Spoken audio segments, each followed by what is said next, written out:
A wild story out of the NBA right now as a referee has abruptly retired just as the league was looking into a secret social media account which he was widely believed to be operating. Eric Lewis, a 19-year NBA veteran, suddenly stepped down on Wednesday with the league evidently hot on his social media trail. Controversy centered around an account on X, the platform formerly known as Twitter. Got it right there, with the handle Blair Cutliff. Now, this mysterious account had an unusual penchant for defending Eric Lewis's work, and internet sleuths eventually linked it to the referee, whose wife's maiden name is Blair, which helps explain part of the Blair Cutliff handle. And if this was in fact Lewis, then that would seemingly violate the NBA's rules against refs discussing their officiating in an unsanctioned way. Now, since Lewis is calling it quits, the league has said that it's abandoning its investigation into the suspicious burner account. The NBA said in a statement, quote, "Referee Eric Lewis has informed the league office that he is retiring effective immediately. In light of his decision, the NBA's investigation into social media activity has been closed." But why? I'm more curious than ever about what Lewis was doing on social media, because whatever was going on or whatever was going to come out, it may have been bad enough to cost him his job. Now, some of the tweets that were uncovered from the burner account, they were fairly benign. The sports website Defector found one tweet in which fans who were criticizing Lewis were actually mistaking him for a colleague, and that's when the Blair Cutliff account responded with laughing emojis saying, "You all are just as blind as the refs. That's not Eric." It's actually pretty funny. But then there are other tweets like this one in the days after Game 1 of last year's Western Conference Finals between the Los Angeles Lakers and the Denver Nuggets. The Nuggets won by 6. In what turned out to be Eric Lewis's final game as an NBA ref. Well, afterwards, the burner account bristled at criticism that the officiating was in favor of the Nuggets. In one tweet, the account said, quote, "Truth is, Denver, better overall team. They've shown it all year." If that's Lewis, yeah, that's not great.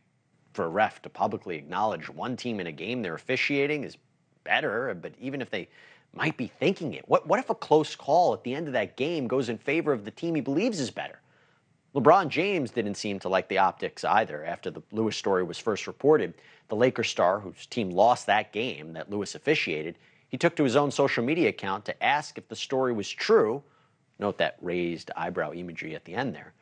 Then there was the time the Lewis-linked burner account interacted with another NBA fan whose username was SportsBetter. Again, if that is Lewis, that is not ideal either. An NBA ref talking shop with SportsBetter. This from a league that's still more than a decade later trying to wash the stink off from the betting scandal involving Tim Donaghy, the disgraced former official found to have gambled on games he refereed for 4 seasons.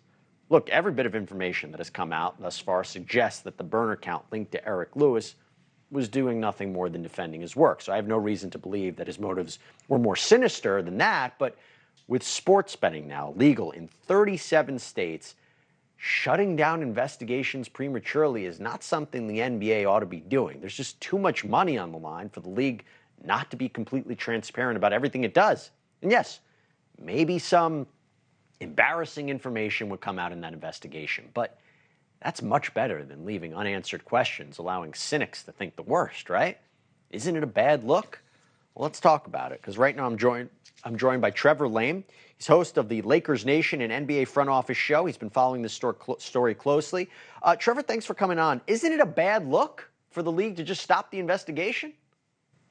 Yeah, it absolutely is a bad look. It's something that it leaves an information void, right? And people are automatically going to fill that void. There's a demand there to find out exactly what's going on. It was a very bizarre situation, and one where we saw a very simple press release come out without a lot of information. And so people are going to try to figure out exactly what's happening here. They're going to make their own narratives, and that's an unfortunate spot for the league to be in. As you said, in the wake of the Tim Donaghy situation, they want to be as transparent as possible, and that is certainly not the way this is coming out. Now, obviously, you're coming at the story from an LA Lakers perspective, but there was Yes. a little bit of an issue surrounding Lewis and the Boston Celtics, right? The Lakers' longtime rivals. Can you tell us a little bit more about that?